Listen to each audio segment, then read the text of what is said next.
ओम नमः सिद्धेभ्यः। ओम नमः सिद्धेभ्यः।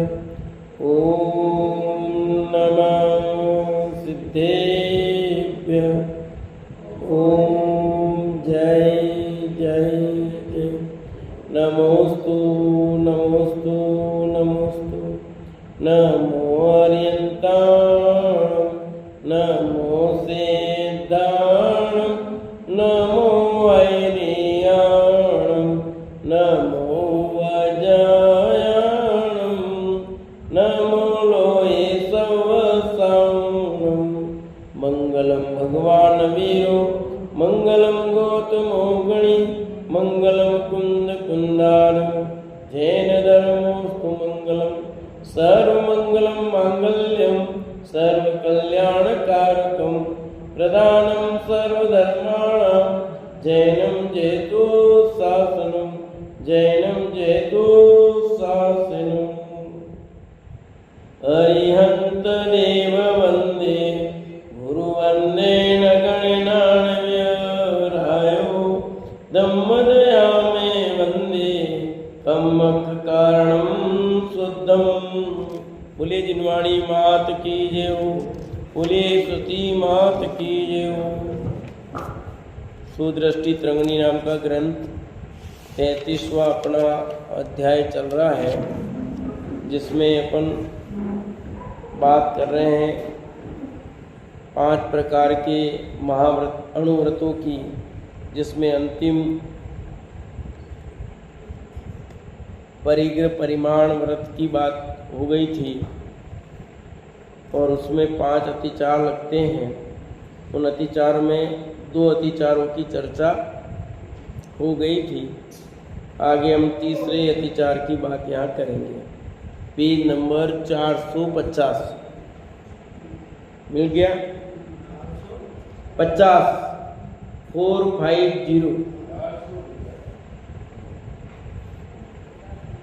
कल दूसरे में बात कही थी, अपनी मर्यादा का उल्लंघन कर संतोष वृत्ति छोड़कर अत्यंत लोभ के वशीभूत हो, अपने द्वारा की गई अन्य की मर्यादा के परिमाण में अनेक जाति का अन्न संग्रह कर अनेक दिनों पर इन गोदाम में रखना, उसमें अनेक जीव हो जाने पर उन्हें देखकर निर्दय भावना पूर्वक ऐसा विचार करना कि मेरे इतने अन्न की मर्यादा है, मर्यादा का उल्लंघन कर मैंने अन्न नहीं रखा है, तथा जो जीव हो गए उसमें भी हम क्या कर सकते हैं।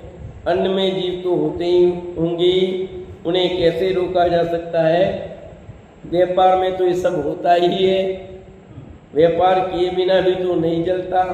इत्यादि रूप में कठोर भाव रखना, दया नहीं करना अति संग्रह नामक दोष है। ये चर्चा अपन ने कल की थी कि अनाज में इकट्ठा किया, आपने किया भले मर्यादा में, आपने मान लो 1 बोरी गेहूं एक ही रखा, पर उसमें दनेरे बने होंगे तो फिर क्या करें, चलता है सब ऐसा चलता है। और व्यापार है तो 10 20 बोरी 50 बोरी 100 बोरी का रखा। व्यापारी तो व्यापार के हिसाब से रखेगा उसका परिमाण, और फिर जीवड़े हो जाएंगे, क्या करें, व्यापार में सब चलता ही है। तो दया का भाव नहीं होने से अत्याचार हो गया। दया का भाव तो होना ही चाहिए।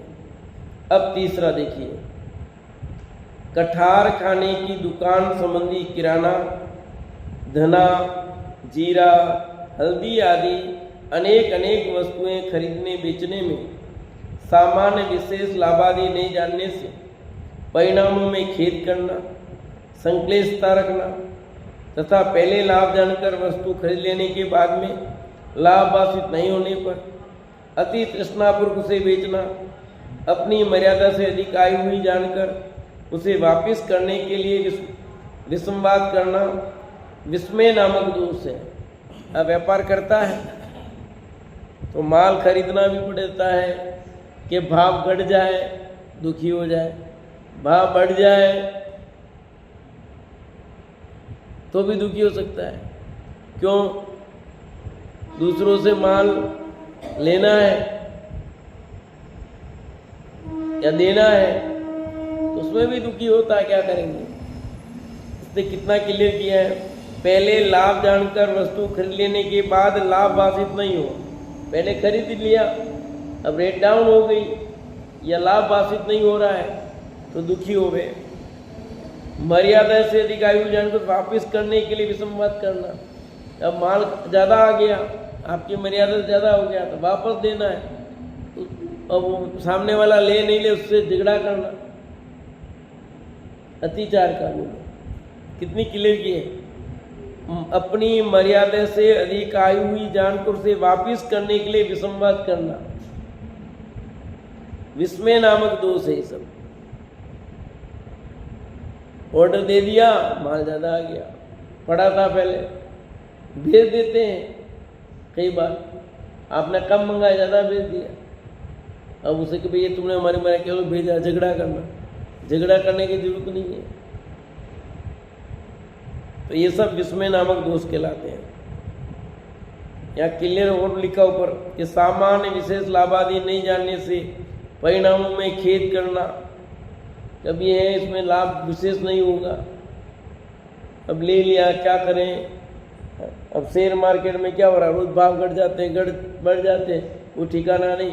कल आया था ना 19,000 करोड़ रुपए का नुकसान शेयर मार्केट में, इतना घाटा एक साथ। ये तो रोज उतना जुआ है वो तो एक तरह से,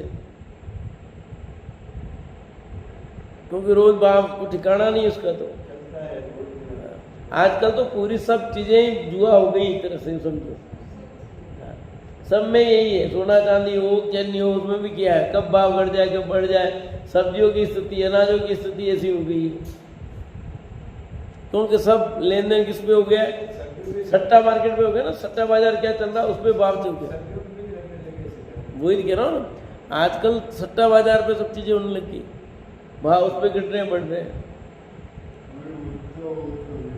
वाणिज्य के लिए अनेक वस्तुओं का संग्रह करना, उन्हें खरीद लेना, बाद में बेचते समय अल्प मूल्य की वस्तु मिलाकर बेचना अति लोभ नामक दोष है। वाणिज्य मतलब व्यापार के लिए वस्तु को इकट्ठा करना खूब,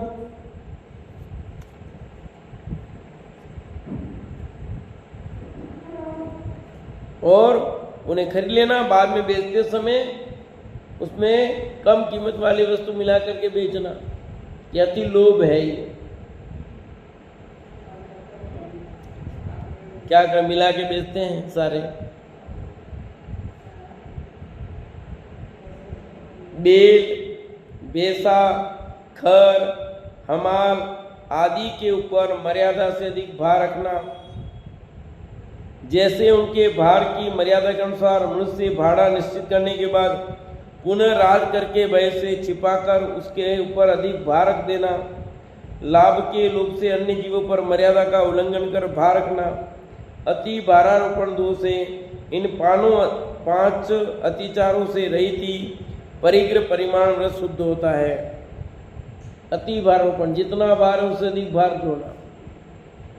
अब जैसे मान लो जो गाड़ी 10 टन की है उसमें 11 टन का माल भरा, ऐसे आपके पास जो पशु थे, अब पशु पे नहीं ढोते हैं, अभी भी ढो रहे हैं, जैसे नहीं कुछ तो है ही, उस पर उसको मात्रा से अधिक वजन लगा दिया।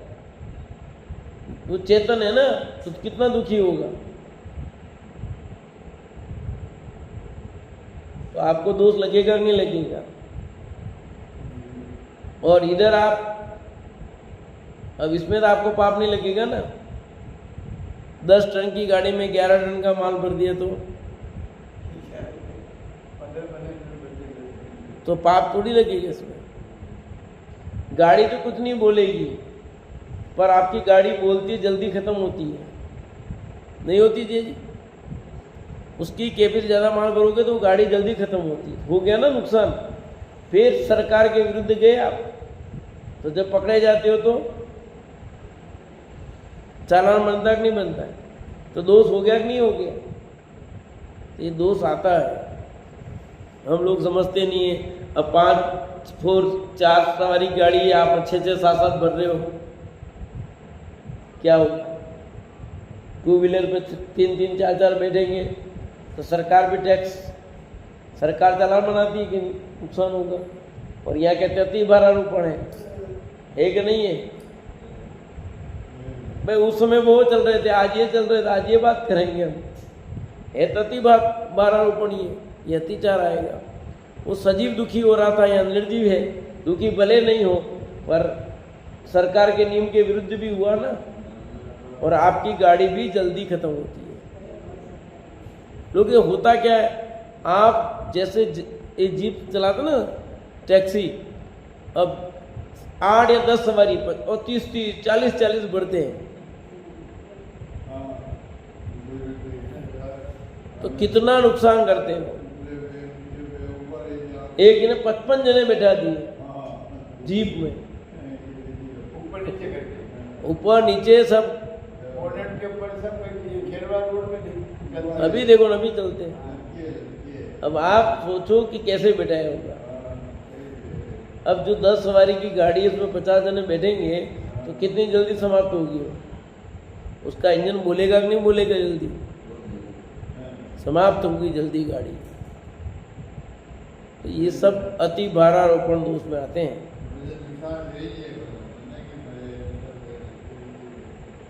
दिग्व्रत, देश व्रत और अनर्थ दंड त्याग व्रत, ये 3 गुण व्रत है।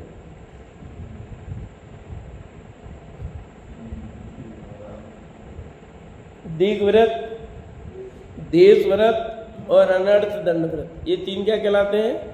गुण व्रत। इसके बारे में कहते हैं दिग्व्रत पूर्व दिशा, पश्चिम दिशा, उत्तर दिशा, दक्षिण दिशा तथा पूर्व दक्षिण के बीच आग्नेय कोण विदिशा, दक्षिण पश्चिम के बीच नैऋत्य कोण विदिशा, पश्चिम उत्तर के बीच में वायव्य कोण, उत्तर पूर्व के बीच ईशान कोण, ये 4 विदिशा एवं ऊर्ध्व दिशा, अधो दिशा, इन 10 दिशाओं का परिमाण करना तथा दिशा विदिशा से बंधी हुई प्रतिज्ञा करना कि अमुक दिशा विदिशा में अमुक नदी पर्यंत, अमुक पर्वत पर्यंत, अमुक देश पर्यंत, अमुक नगर पर्यंत इतनी मर्यादा में कर्म कार्य करूँगा, इतनी पूरी पर्यंत, इतनी दूरी पर्यंत पत्र लिखूँगा, इतनी दूर से ही आया पत्र पढ़ूँगा, इतनी मर्यादा में वस्तु भेजूँगा, इतनी मर्यादा से मंगाऊँगा,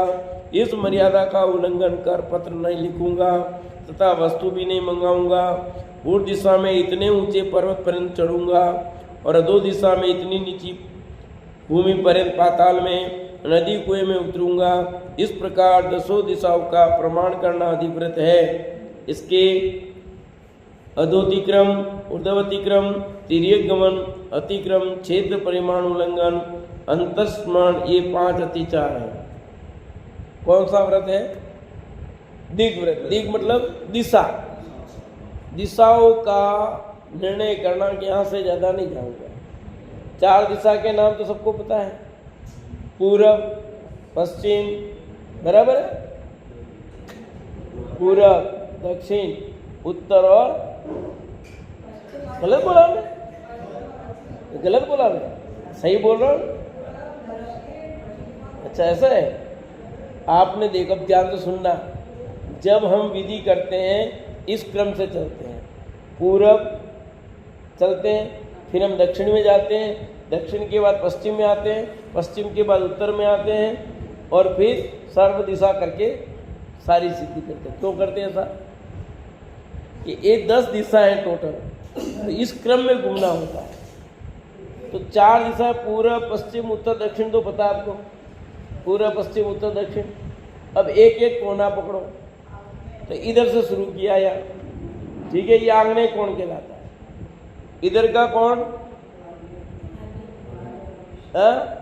नैऋत्य कोण कहलाता है, ये वायव्य कोण कहलाता है, वो ईशान कोण कहलाता है। तो मैं आपको इजी में ईशान कोण, आग्नेय कोण, नैऋत्य कोण और वायव्य कोण, 4 ये हो गए और एक ऊपर और एक नीचे, ऊर्ध्व और अधो, ऐसे 10 दिशाएं कहलाती है। कितनी? 10 दिशाएं। ऐसे 10 दिशाओं को नियम लेना कि इधर से, अब आपको किलोमीटर पता था ही नहीं कितना जाओगे, तो पहले आइडिया क्या दिया भाई इस नदी से आगे नहीं जाऊंगा या इस पर्वत से आगे नहीं जाऊंगा, इधर इससे आगे नहीं जाएंगे, इस दिशा में इधर पर्वत से आगे नहीं जाएंगे या इस नदी से आगे नहीं जाएंगे, इस टाइप से लेते थे। अब किलोमीटर तो उस समय नहीं था, तो कैसे नापेंगे? तो ये तरीका था, ठीक है ना। जैसे पहले दूध है, 1 कप दूध, 2 कप दूध, 1 लोटी, गिलास, वैसे नापते थे। वो लीटर बाद में आए, इतनी लोटी जितना दूध हो गया ना फिक्स कर दिया, इतने पैसे लीटर, आधा लीटर हो गया वो फिक्स, आधा लीटर की लोटी है, आधा लीटर आपको। अब हर घर में लीटर नहीं मिलते थे, गिलास उससे ही नापते थे। पाव का गिलास हो गया, उसमें भर के दे देते थे नहीं देते थे। तो ऐसे ही ये दिशाओं का क्या मतलब साहब, आपके घर में लीटर है दूध पानी नापने का, किससे नापते हो फिर? क्यों ना नापना पड़ता है ना भाई, आपको कुछ इतने पानी में लेनी है आपको, तो माप चाहिए। जब क्या करते, लोटा गिलास ही रखते अपन। आज भी बोले चाय बनानी है, 1 कप चाय 2 कप चाय बनानी है, तो कप में भरते हो ना। अब कोई वो लीटर आधा लीटर लेने थोड़ी जाओगे, और आपके यहाँ दूध तो आता ही होगा, तो नापते हो कि नहीं नापते हो?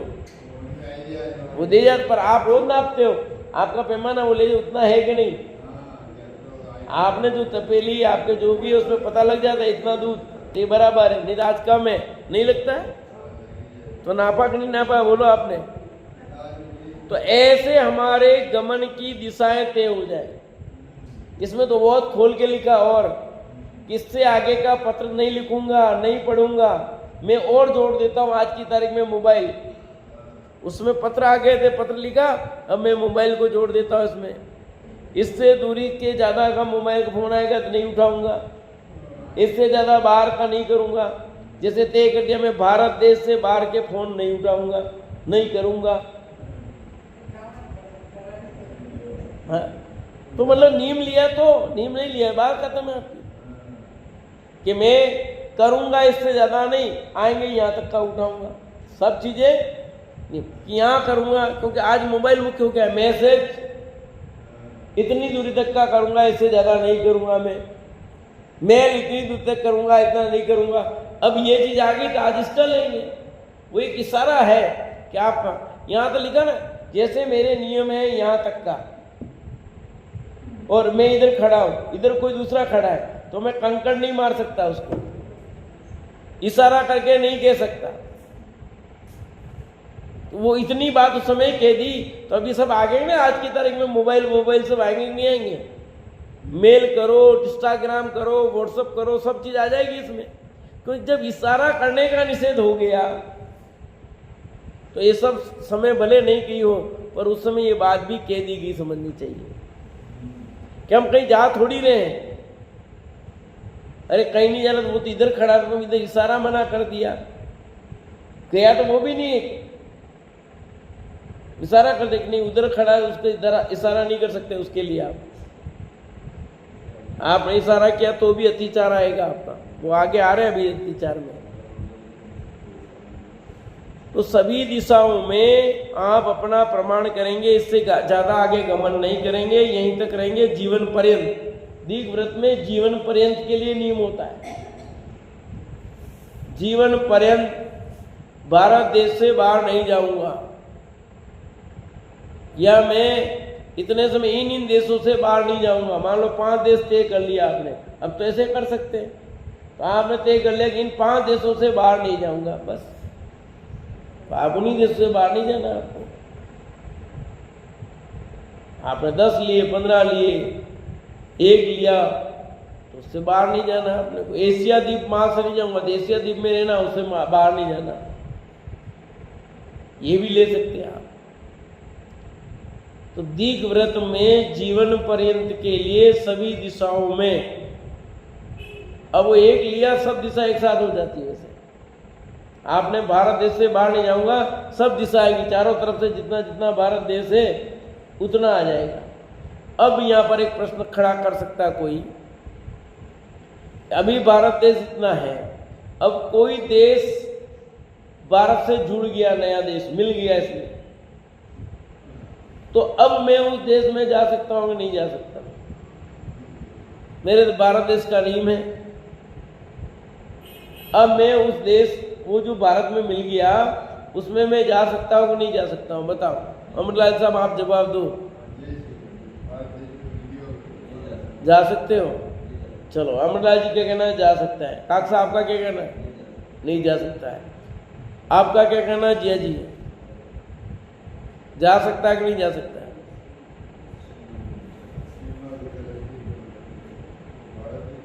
कुछ नहीं कहना। आपका क्या कहना है? बोलो दाद भाई। आपातकाल थोड़ी चलेगा, ये नहीं चलेगा, ये तो नहीं चलेगा, ये तो नहीं चलेगा। हाँ बोलो, आपका क्या कहना है? जा सकता है कि नहीं जा सकता है? नहीं जा सकता। चलो बोलो सरोज दीदी। नहीं जा सकता, नहीं जा सकता, क्योंकि उस समय उसने जो नियम लिया ना वो उतनी जगह का ही लिया था, उसने ये नहीं लिया बाहर का। अब वो मिल गए भले तो भी नहीं जा सकता। ये सब आया नहीं इसमें पहले कि भाई उस समय ये थी, उसके बाद कि नहीं आप नहीं जा सकते। उतना एरिया जो बाद में मिला है उसमें नहीं जा सकता। तो अब दूसरा प्रश्न फिर कि भारत से कोई चीज अलग होगी अब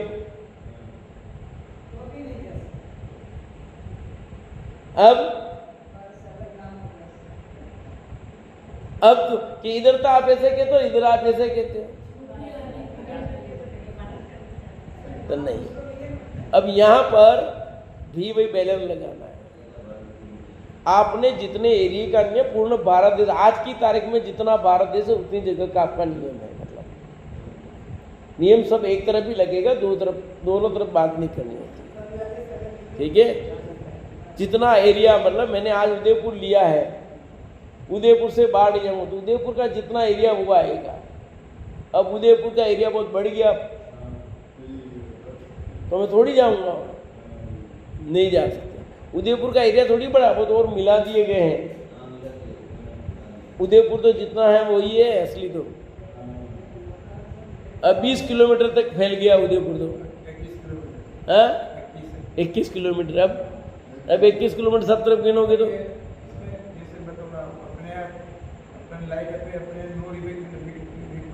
हाँ नगर के जो मकान बने हुए ना उनके साथ ग्रामीण आते थे। हाँ तो उसको ग्रामीण में ले रखा, इधर अपने सिटी में ले रखा। हाँ तो है ना, ऐसा यही तो है।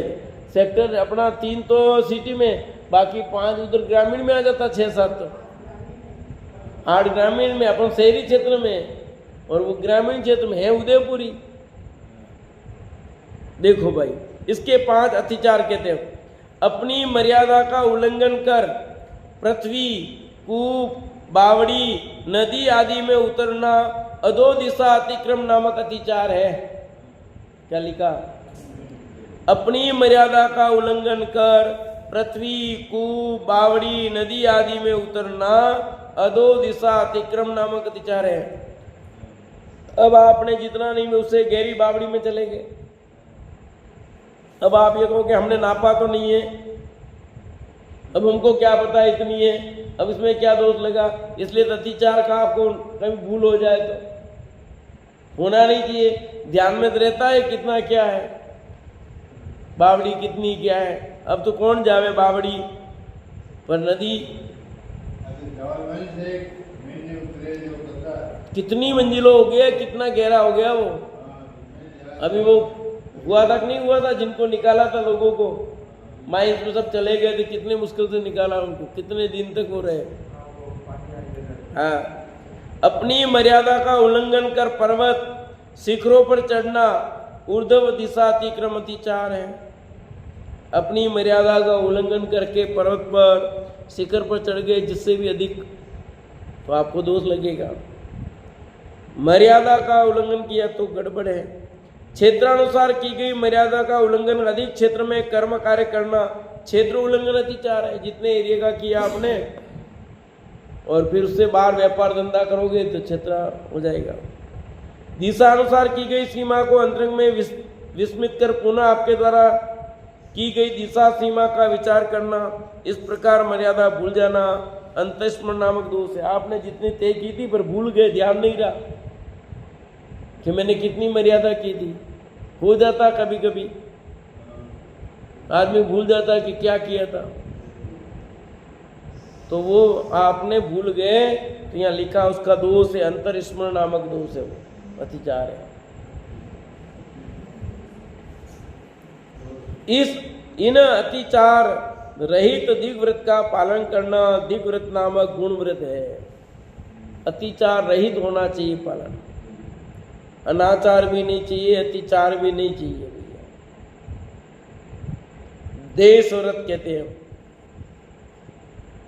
पूर्वोक्त आयु पर्यंत की गई दिग्व्रत की मर्यादा को वर्ष, 6 मास, चातुर्मास, 1 मास, 15 दिन पर घड़ी आदि के अनुसार कम करके प्रतिदिन की मर्यादा करते हुए नियम लेना देश व्रत है।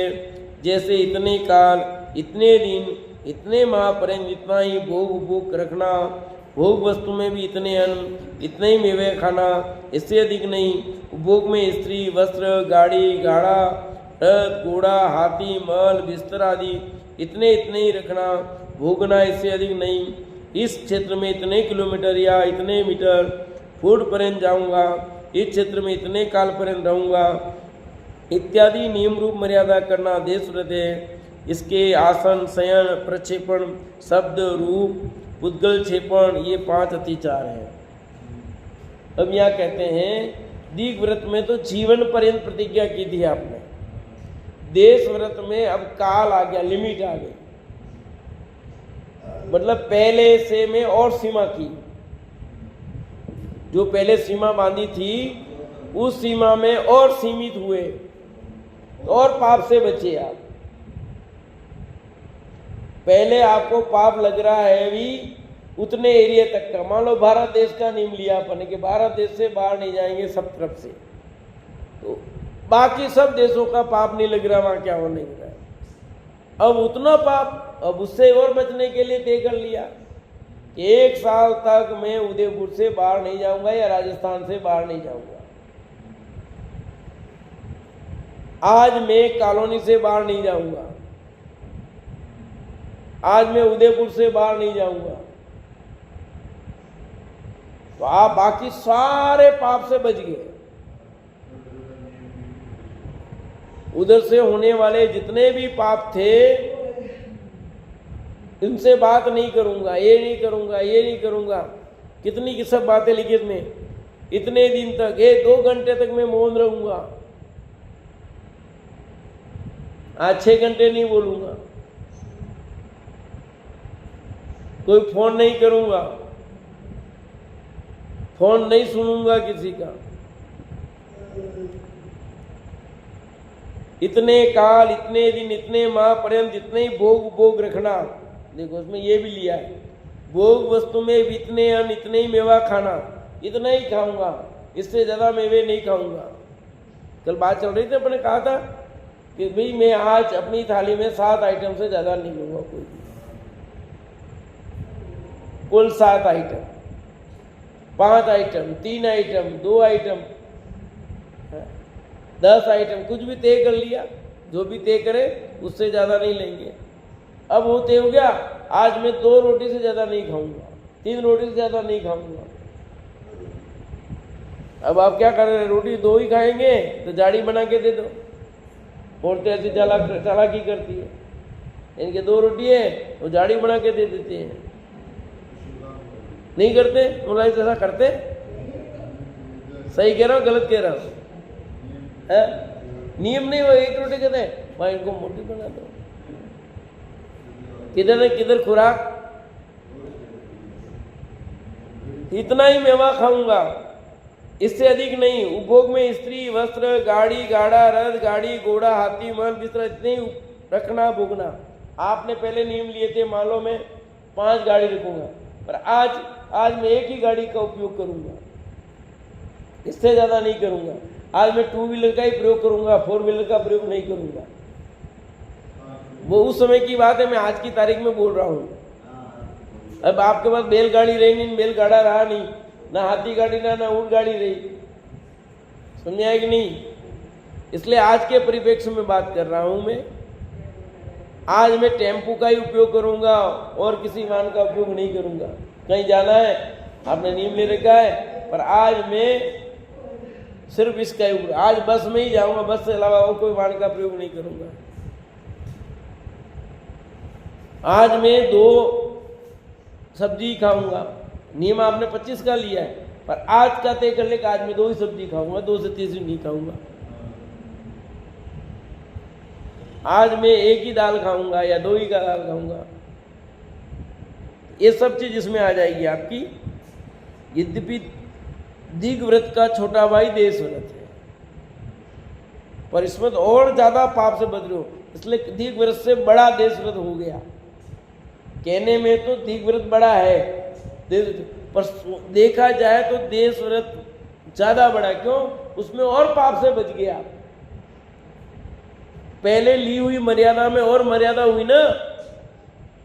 पहले पूरे भारत का पाप, अब आपने उदयपुर तक का ही पाप रहा ना, बाकी सारे पाप से बच गए उस दिन आप। कितनी मर्यादा हो गई। रोज आपने रख रखा कि मैं 25 ड्रेस की नियम लिया है जीवन पर्यंत के लिए, इससे ज्यादा नहीं को, पर आज मैं 2 ड्रेस से ज्यादा नहीं पहनूंगा, तो आपको 23 ड्रेस का भी पाप नहीं लगेगा। इस ख्याल में बात क्यों नहीं आ रही है? मोहम्मद देवी जी, गाड़ी ठीक चल रही है नहीं बराबर? हाँ। कितनी ड्रेस हो गई? कितनी ड्रेस आई बताओ? मैंने कितनी ड्रेस की चर्चा की? नहीं पता, देख लो। अब आपके पास 25 थी, अब 25 में 2 ही रहेगी आज। 25 तो जीवन पर्यंत की बात थी। अब आपने देख लिया कि आज मैं 2 ड्रेस से ज्यादा उपयोग नहीं करूंगा। रोज आप दिन में 3-4 करते हो, और आप नींद ले लिया, आज 2 से तीसरी नहीं पहनूंगी, आज 1 ही ड्रेस में रहूंगी, तो आप बाकी सब पाप से बच गए पूरा का पूरा। तो इसलिए उसमें और नियम कर दिया आपने। आज मैं 1 बिस्तर का ही उपयोग करूंगा। अब घर में 5 जगह बेड लगे, 5 बिस्तर है, एक कभी इधर सोते हो, कभी इधर सोते हो, कभी इधर सोते हो। आप होता कि नहीं होता ऐसा? कभी सो गए तो आपको सबका पाप लग रहा है। आज मैं 1 बेड से ज्यादा नहीं सोऊंगा, तो बाकी सब बेडों का त्याग। 1 बेड जो रहा ना आपका फिक्स, अब वो भी उसमें ही हम तो 1 सोएंगे, सोएगा तो 1 ही बिस्तर पे ना, कोई 10 में थोड़ी है। पर आप दिन में कितनी बार उपयोग अलग अलग करते हो ना, तो सारा पाप लगता है आपको। अब आपने 1 ही लिया, 1 ही बेड का रहेगा, बस बाकी का उपयोग का खत्म पाप। तो ऐसा, इससे क्या फायदा होगा आप सोचोगे? इससे ये फायदा होता है कि परिणाम आकुल व्याकुल नहीं होते हैं, संतोष वृत्ति होती है, परिणामों में निर्मलता आती है, पाप से बचते हो, पुण्य की वृद्धि होती है, धर्म मार्ग की ओर उन्मुख होते हो। इतने सारे फायदे होते हैं। होते कि नहीं होते? जैसे आपका एक टाइम ही भोजन करना हो और आपका एक टाइम भोजन मिल गया, तो शाम को आपको करना ही आकुलता रहती क्या? नहीं रहती। अब आपको भोजन जिस दिन 2 टाइम करना है, 3 टाइम करना है, तो शाम की आकुलता होगी कि नहीं हुई? आप कहीं गए हो, अरे खाना लेट हो जाएगा, रात नहीं पड़ जाए। अब आपका एक ही टाइम जिमना है, शाम का जिमना ही नहीं है, आप लेट हो रहे, कोई आकुलता होती है क्या? फर्क पड़ता कि नहीं पड़ता है बताओ? वही चीज है। अब सुबह नाश्ता भी करना है, फिर भोजन भी करना है, संपूर्ण है। अब नाश्ते का टाइम हो जाए, अब इधर प्रोग्राम हो गया, नाश्ता नाश्ता नाश्ता, दिमाग में नाश्ता घूमता है। इधर कार्यक्रम हो रहा है, इधर प्रवचन हो रहा होगा, नाश्ते की ओर दौड़ेगा वो, पहले नाश्ता करो फिर बैठता प्रवचन में यार, क्योंकि 12 बजे तक कार्यक्रम चलेगा, पहले नाश्ता कर लेते थे। अब आपके नाश्ता करना ही नहीं है, नियम है आज 14 से 2 टाइम भोजन के नाश्ता। आपका पूरा उपयोग आराम स्वाध्याय में लगेगा कि नहीं लगेगा? पूजन में भी विकल्प नहीं, स्वाध्याय में भी कोई विकल्प नहीं आएगा कुछ। तो ये फर्क पड़ता है कि आप नियम से बंध गए हो तो कितनी शांति हो जाती, कितनी आकुलता से दूर हो जाते हो बताओ। अब रोज में आप दिन में 3 बार ड्रेस बदलते हो, आपने आज नियम ले लिया कि आज तो मैं एक ही ड्रेस में रहूंगी, तो बाकी 2 ड्रेसों का विकल्प नहीं, कुछ नहीं बदलने का, चेंज विकल्प ही नहीं। तो आपके इस परिणाम में निर्मलता आ जाती है, शांति आ जाती है, आकुलता खत्म हो जाती है, पाप से बच जाते हो, पुण्य की वृद्धि हो जाती है, और कितना माइंड आपका एकाग्र हो जाता है।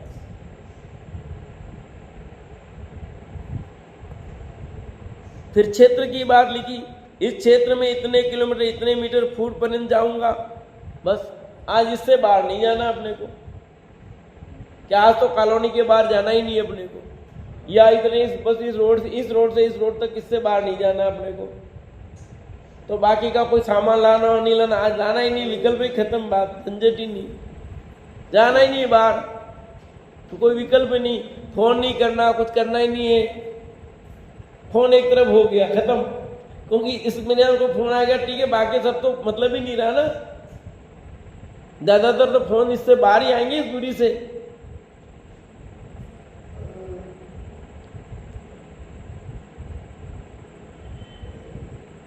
इस क्षेत्र में इतने काल पर्यंत रहूंगा इत्यादि नियम रूप मर्यादा करना देश व्रत। ये देश व्रत हो गया, दीर्घ व्रत से भी अब बड़ा हो गया देश व्रत, समझो। इसके आसन, शयन, प्रक्षेपण, शब्द, रूप और पुद्गल क्षेपण, ये 5 अतिचार हैं। पहला, स्थान काल की मर्यादा कर रहने, शयन करने, बैठने आदि का नियम लेने के बाद भी उस क्षेत्र काल का उल्लंघन कर क्रिया करना आसन शयन अतिचार है। आपने जिससे बाहर शयन किया, आपने आसन लिया, तो अतिचार में आ जाएगा वो। क्षेत्र काल की मर्यादा में रहते हुए भी अन्य के नाम से उपदेश देकर उससे बाहर, क्षेत्र और काल की मर्यादा में रहते हुए भी अन्य के नाम से उपदेश देकर उससे बाहर कार्य करना प्रक्षेपण अतिचार है। अपनी सीमा में बैठे बैठे ही अन्य को बुलाकर कार्य करना, जो मैंने कहा था ना, सीमा में बैठे और बुलाकर कार्य किया।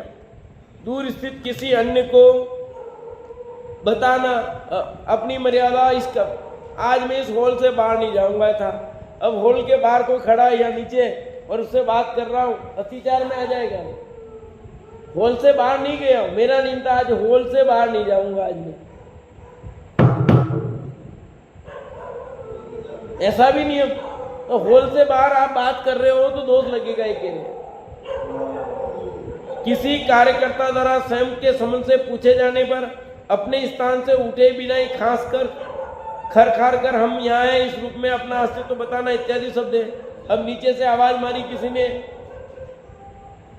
पंडित साहब अब बोलना था ही नहीं, उसके बाद अब ये उतरना भी नहीं, ऐसा भी नहीं करना इस समय यहाँ हूं, पर आपने भी सारा क्या समझ गया, ये दोष है, यूं कहते हैं। जैसे ना, जैसे आप बाथरूम में कोई आया बाहर तो अपन खटखटाते हैं, वो ये बाथरूम में है, तो क्या हुआ, ऐसे आप इस हॉल में हैं और उसको नहीं, तो आपका दोष लग जाएगा। अपने स्थान पर स्थित रहकर ही किसी प्रयोजन विशेष से अन्य द्वारा आपके संबंध में पूछे जाने पर उसका शब्द सुनकर, प्रयोजन जानकर, दरवाजे खिड़की आदि से अपना मुख निकालकर उसे दिखाकर संकेत आदि द्वारा अपना कार्य सिद्ध करना रूप नामक अतिचार है। शकल दिखा दी, ये रूप हो गया, क्योंकि वो यहाँ वहीं बैठा था पहले में, तो अब शकल दिखा दिया आपने, वीडियो कॉलिंग कर दी। आजकल वीडियो कॉलिंग खूब चलती है ना, चलती कि नहीं चलती है? तो आपने बैठे वीडियो कॉलिंग कर दी, बैठे यहीं रहे पर रूप दिखाया ना आपने, तो दोष हो गया आपने, आपकी मर्यादा से बाहर होने पर। मर्यादा के अंदर रूप कॉलिंग कर रहे हो कोई दिक्कत नहीं है, वीडियो कॉलिंग कर रहे हो तो रूप कॉलिंग कर रहा हूं पर आपके मर्यादा से बाहर कर दिया आपने, तो अतिचार हो जाएगा। अपने परिमाण क्षेत्र में रहते हुए भी किसी अन्य से किसी कार्य की जानकारी मिलने पर स्वयं कुछ कहे बिना ही मात्र कंकर वस्त्र आदि फेंककर अपना कार्य सिद्ध करना पुद्गल छेप नामक दोष है। आ गया कि नहीं आ गया? यहाँ बैठे थे, पत्थर मार दिया, कंकड़ मार दिया। अब आपने ऐसा नहीं था, मोबाइल कर दिया, अब आज की तारीख में आ गया, घंटी कर दिया आपने, तो दोष हो जाएगा। ये 5 अतिचार नहीं लगने पर ही शुद्ध देश व्रत है। तो दिग्व्रत हो गया, देश व्रत हो गया। अब आगे अनर्थ धर्म त्याग व्रत है, उसकी चर्चा कल करेंगे।